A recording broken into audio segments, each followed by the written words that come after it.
Good morning, beloveds. I had a minor camera malfunction there. Actually, it wasn't a camera malfunction. It was an operator malfunction. I just learned that I can cross post, so I'm attempting that. We'll see if it works. Okay, so here we are. I accidentally went live before I was ready, and I was like, this isn't gonna work. All right. It is August 16th. Our title is There Is Always an Answer. And the first quote is, Ye have not, because ye ask not. That is James 4:2. The second quote is, What we demonstrate today, tomorrow, and the next day is not as important as the tendency which our thought is taking. And that is the Science of Mind, page 306. If you want direction, ask for it. Be specific and be willing to receive it. Often people say, I ask, but I don't receive an answer. What they could well be saying is that they don't really expect to receive one. Here are the 5 steps which can help you find any answer you may be seeking. 1. Train yourself to become absolutely still and recognize your oneness with divine mind. Make an agreement with yourself to have such a period of stillness each day. This will lessen the tension and fear, enabling you to become more receptive. 2. Ask for direction from divine mind and be very specific. 3. Believe that this direction will come to you at the right time. 4. Wait for the inner signal in the form of an intuitive feeling that a particular course of action is right for you. 5. Act on this intuitive guidance. If an answer does not come to you during your quiet time of meditation and prayer, simply get up and go about your business with a feeling that at the right time you will receive the answer. Today I accept my good. I know that all of the ideas necessary for the attainment of my goals come to me quickly and easily. Calmly and happily I express gratitude that I am guided to take the right action. I know and accept that all of the energy I need to take this action flows to me. And that is EHI, which is, I believe, Elaine Higgins.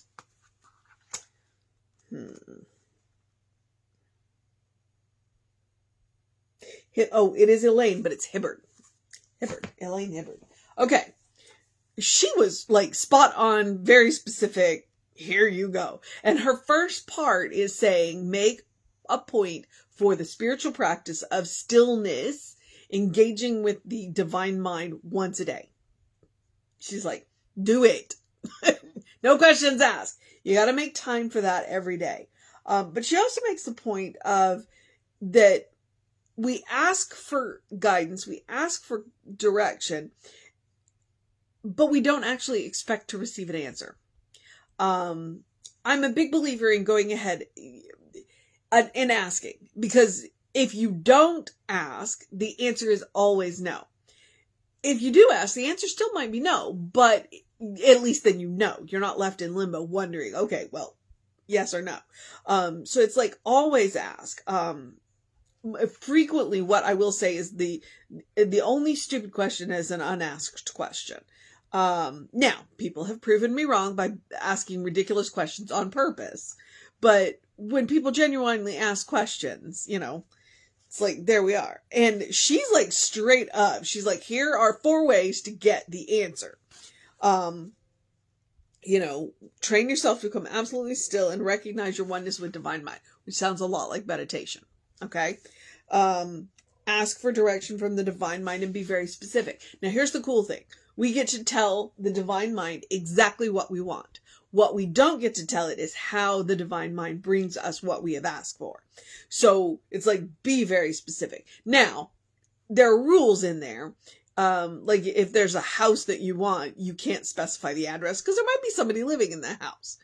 You just have to specify all of the qualities about that specific house that you like, and divine mind still might deliver you that house because that person in the house may be ready to move.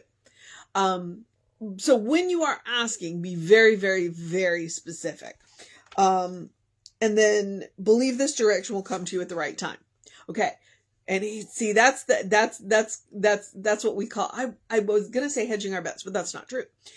Because while you are in the meditation or treatment, spiritual practice point, you may get your answer right then and there, but you may not. Which is why I like at the end, she says, well, if the answer doesn't come, just get up and go about your day, knowing that the answer will come to you. Because sometimes the answer that you seek will be something that somebody says to you in a conversation that you're having. There, your answer may be.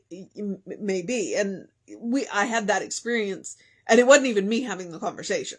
I was listening to two people that I care very much about having a conversation, and you heard one of them get the answer from the other one. You know, you heard it when she went, yep, that's the answer that I was expecting. So her intuition told her this. So, you know, so it was interesting. It was interesting to watch that happen. You know, did she get it during her meditation? No. Had she been asking? Yes. But she got it in conversation with somebody else. So, and she got it, you know, the person that she got it from, the answer from, is somebody that she cares about and trusts. So it was pretty cool. I do like that she says, wait for the inner signal in the form of an intuitive feeling that a particular course of action is right for you. An intuitive feeling. Go with your gut. How many times have you gone with your gut and been right? How many times have you ignored your gut and then, you know, so so that's kind of that. Your gut processes so much information. And here's the ironic thing. You actually do have brain cells in your gut. So there is actually, I think one of the biggest connections in the body is between the brain and the gut. So it's like you have all of what your intuition is your brain processing information faster than you are aware of. So it's like you've got all of this experience, all of this information, all of this knowledge up in your brain. And sometimes an answer will come to you and you can't show your work.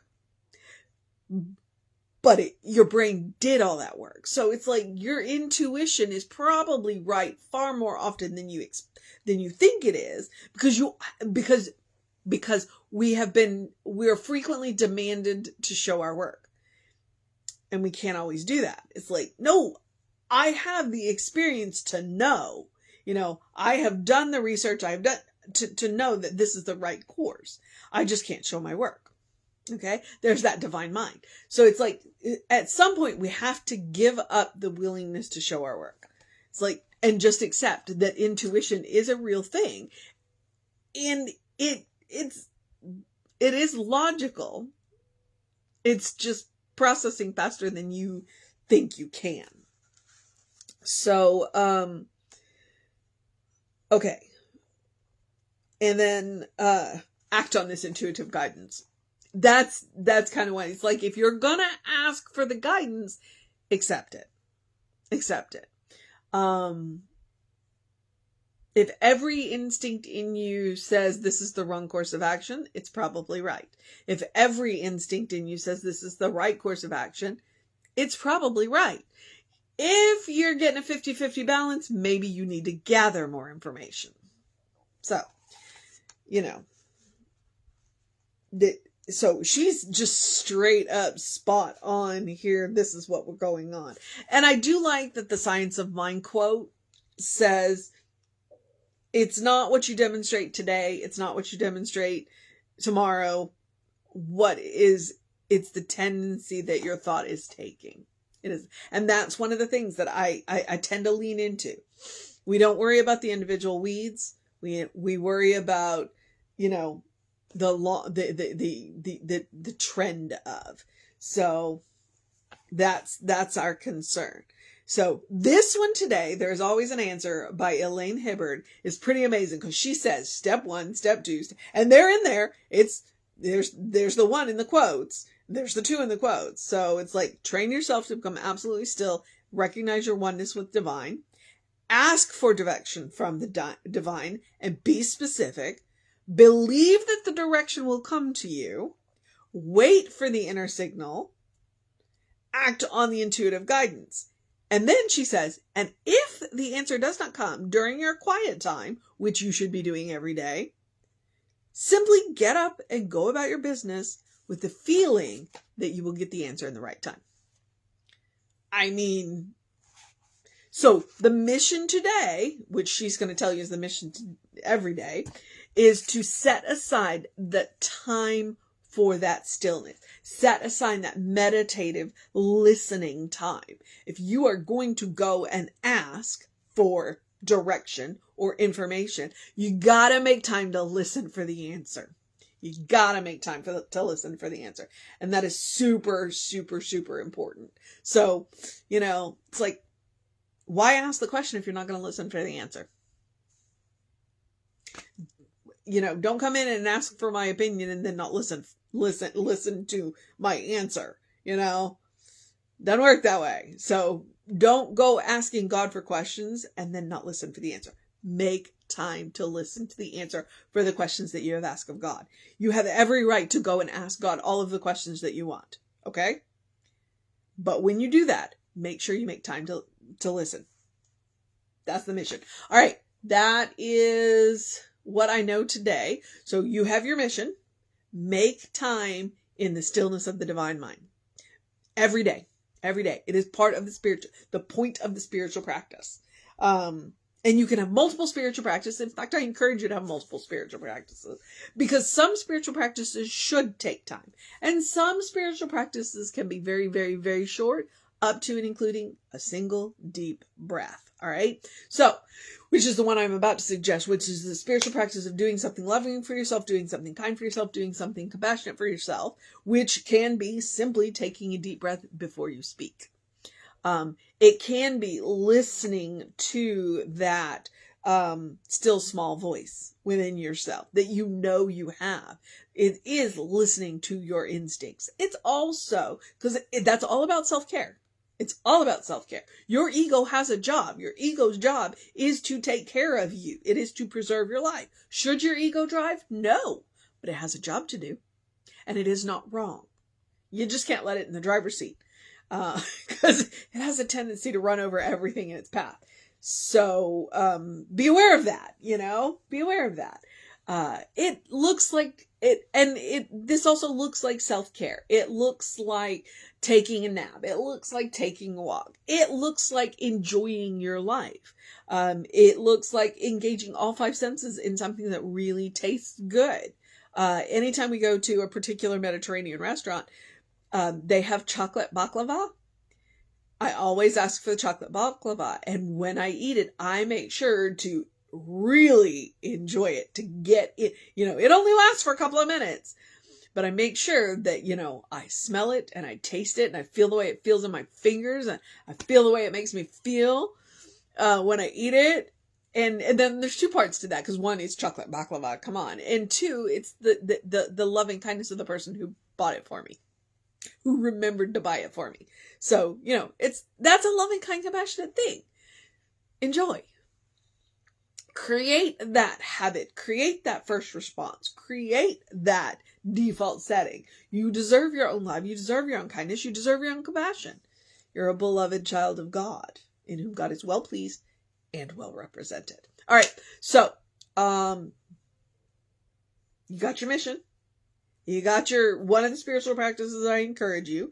I also encourage you to do something to engage your mind and your body. I encourage you to drink plenty of water. Apparently the temperature is back to 99 today here. So drink plenty of water, hydrate.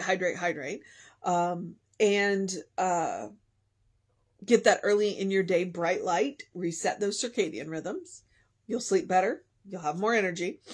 And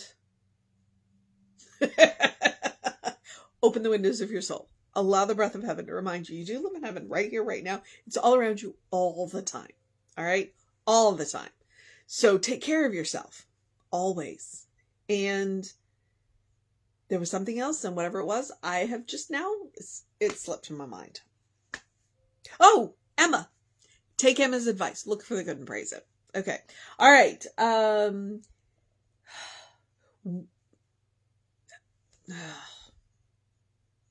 I'm thinking faster than I can talk, and that is why the words are tumbling out in all kinds of confusion. So let me, I'm going to take a deep breath and slow down. What I'm going to tell you is if we are all over the social media, so if you need us, find us. We are Creative Life Spiritual Center, Creative Life Spark on Instagram and TikTok, as well as YouTube and Facebook. And we have a website, creativelife.org. And I'm the running Rev Ryan on all of the social medias that I'm on. So, feel free to look me up there and like us, share us, support us. You know the drill. You know the drill.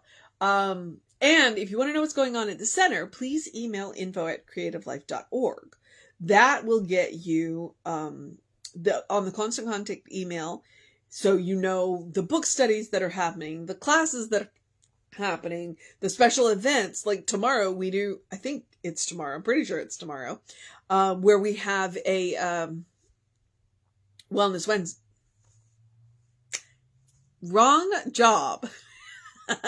We have a soul session, and we have a really cool soul session with another minister. So, and we have no idea where that conversation is going to go. So that'll be good.